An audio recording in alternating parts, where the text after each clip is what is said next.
वक्फ bill को लेकर supreme court में दाखिल याचिकाओं में मुसलमानों से भेदभाव का आरोप लगाते हुए कानून को समानता के अधिकार यानी अनुच्छेद 14 और 15 का उल्लंघन बताया गया है, जबकि सरकार का तर्क है कि कानून में मुस्लिम महिलाओं के हित संरक्षित किए गए हैं और अनुच्छेद 15 के तहत सरकार को महिलाओं के लिए विशेष प्रावधान करने का अधिकार है। राष्ट्रपति की मंजूरी मिलने के बाद वक्फ संशोधन विधेयक कानून बन चुका है।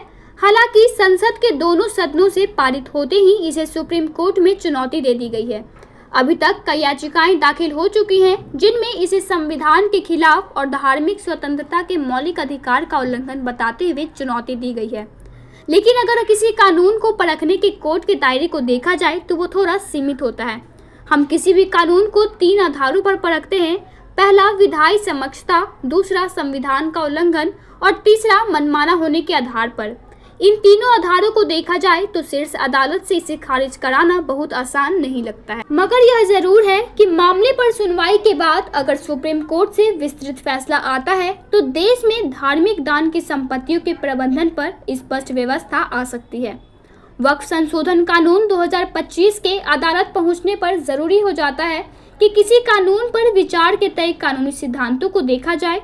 इलाहाबाद हाईकोर्ट के सेवानिवृत्त न्यायाधीश SR सिंह कहते हैं कि सुप्रीम कोर्ट किसी भी कानून की वैधानिकता पर मुख्यतः 3 आधारों पर विचार करता है। तो क्या है ये 3 आधार, आइए जानते हैं।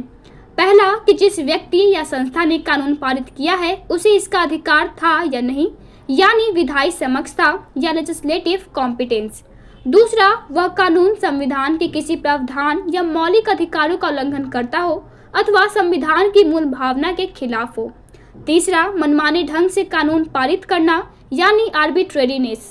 अब सवाल ये आता है कि सुप्रीम कोर्ट में दायर याचिकाओं का मुख्य आधार क्या है और इस याचिका में क्या दलील दी गई है। तो आइए जानते हैं। इन 3 आधारों पर अगर वक्फ संशोधन कानून को देखा जाए तो विधायी समक्षता के कसौटी पर संसद से घंटों बहस के बाद यह पारित हुआ है। दूसरा आधार संवैधानिक प्रावधानों के उल्लंघन का है। कोर्ट में दाखिल याचिकाओं में मुख्य आधार यही है कि यह कानून मुसलमानों के संवैधानिक अधिकारों और धार्मिक स्वतंत्रता के अधिकार का उल्लंघन करता है। अब आइए जानते हैं कि दलील क्या है। दलील है कि संविधान के अनुच्छेद 25 और 26 में सभी को धार्मिक स्वतंत्रता और धार्मिक मामलों के प्रबंधन की आज़ादी मिली हुई है, जबकि इस नए कानून में मुसलमानों की इस आज़ादी में हस्तक्षेप होता है और सरकारी दखलंदाजी बढ़ती है। याचिकाओं में वक्फ बोर्ड के सदस्यों में गैर मुस्लिमों को शामिल करने का भी विरोध किया गया है। कानून धार्मिक स्वतंत्रता के खिलाफ नहीं माना जा रहा है कि सुप्रीम कोर्ट में होने वाली बहस में धार्मिक स्वतंत्रता का मौलिक अधिकार ही केंद्र में होगा और सुप्रीम कोर्ट जो व्यवस्था देगा वही लागू भी होगा। लेकिन कानून पर सरकार के तर्क को देखा जाए तो उसके अनुसार यह कानून धार्मिक स्वतंत्रता के खिलाफ नहीं है, बल्कि संपत्तियों के प्रबंधन से संबंधित है। सरकार कानून को जायज ठहराते हुए तर्क दे रही है कि वक्फ प्रबंधन में चुनौतियों का समाधान करने के लिए व्यवस्थित सुधारों की आवश्यकता थी, जिसके लिए वक्फ संशोधन कानून 2025 लाया गया। इससे पारदर्शिता, जवाबदेही और कानूनी निरीक्षण सुनिश्चित करके वक्फ संपत्तियां गैर मुसलमानों और अन्य हितधारकों के अधिकारों का उल्लंघन किए बगैर अपने इच्छित धर्मार्थ उद्देश्यों की पूर्ति कर सकती हैं।